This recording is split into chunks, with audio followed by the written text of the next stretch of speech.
The Young Scholars Program is located throughout the 9 urban areas of Ohio, and it is designed to prepare low-income, first-generation, academically talented students for success in college. I meet these people who are going through the same thing I'm going through, and we want the same goals.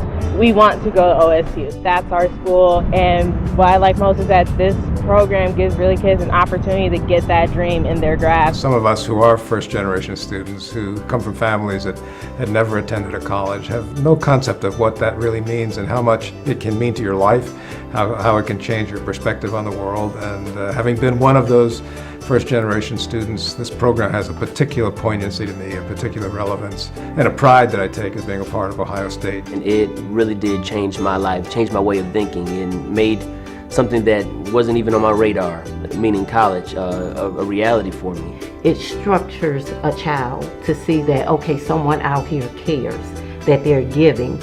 We're giving to our education and we're getting something back.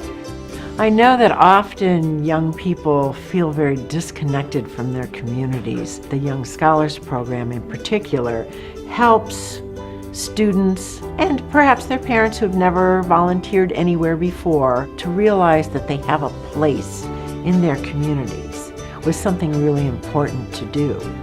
They really want us to succeed, and you just really get to meet some people who really do care about your future.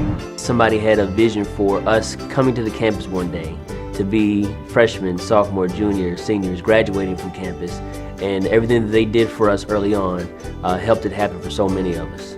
I never dreamed that the opportunity would lead me to becoming a doctor or lead me to owning my own business. So for that, I am very thankful.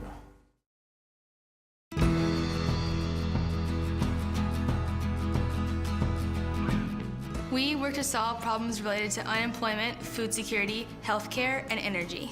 What makes us different is that all ventures have a for-profit model to get more and more people involved and improve more livelihoods. We have to think about scalable solutions.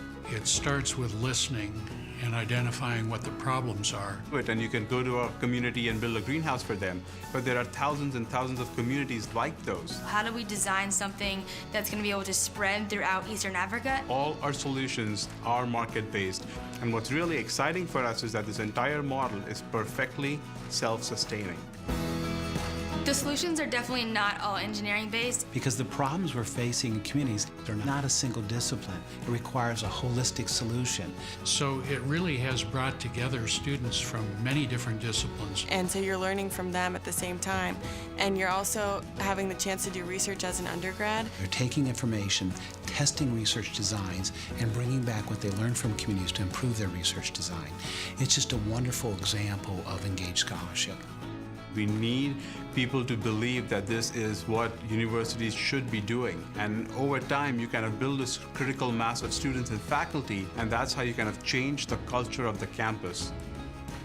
The experience is very enlightening, it's very eye-opening, and it just really teaches you a lot of lessons about yourself and your country and your culture. I've been able to learn what it's like to be more of a global professional, even as a student. They're learning how to innovate from the Kenyan partners. They're bringing back that knowledge here. They're putting it into the classroom. If we do it right, the learning will come. If we do it right, the research publications will keep rolling out. But at the end of the day, it's all about impact.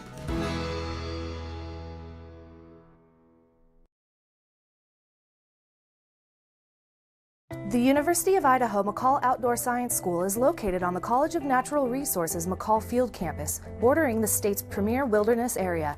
Its programs present place-based and STEM learning opportunities to communities throughout Idaho. What musters better than anybody else is making that connection. Why is science important?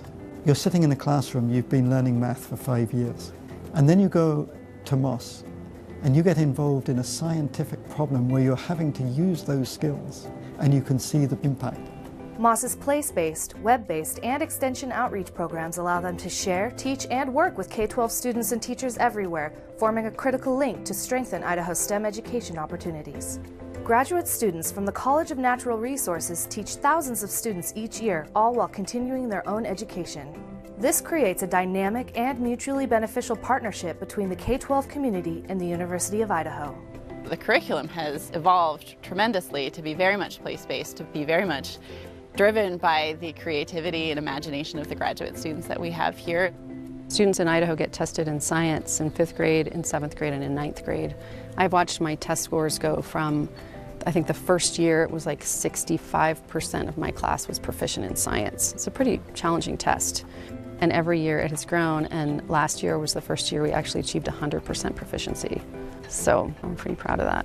They think so much more about the world around them, and they see science and math now as something real, something useful, as a tool to them.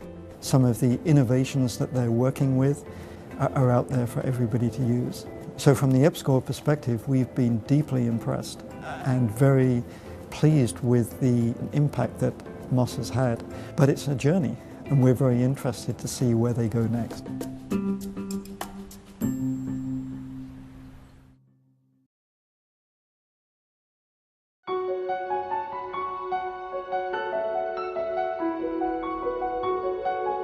This project was meant to give voice to those who live with tuberculosis, showing the world their stories through their eyes, through the photographs that they took of their daily experience with the disease. And these photos were housed in the Nuestra Casa initiative. Nuestra Casa, for all of us at UTEP, I think, was an opportunity to increase awareness of tuberculosis as a kind of invisible force in a community that perhaps doesn't feel that it's really touched by that. Every year we lose anywhere between 1.5 to 2 million lives, unnecessarily, to a condition that can be prevented, a condition that can be diagnosed. If treated, it can be cured. This project was so powerful because it was multidisciplinary, it was multilingual, and it cut across so many boundaries. The first iteration of the Nuestra Casa was this three-dimensional house that basically is inspired by the quality of life along the U.S.-Mexico border region. Through the Nuestra Casa initiative, we reached over 50,000 people with this message of hope and challenge to action. So it's the power of the story and the photograph as a tool to bring greater awareness on issues. The first step was actually being diagnosed with TB. I'll give you a camera, show you how to take pictures, and just mainly really discuss what the experience of TB is about. It really opened up for me a whole world of really giving voice to what the experience of TB was about. It was so important because we came together around such an important cause. We're talking about students, faculty, community partners, health leaders, policymakers, TB survivors around tuberculosis for awareness, education, and action. After taking pictures for a month, I was finally given permission to take my mask off.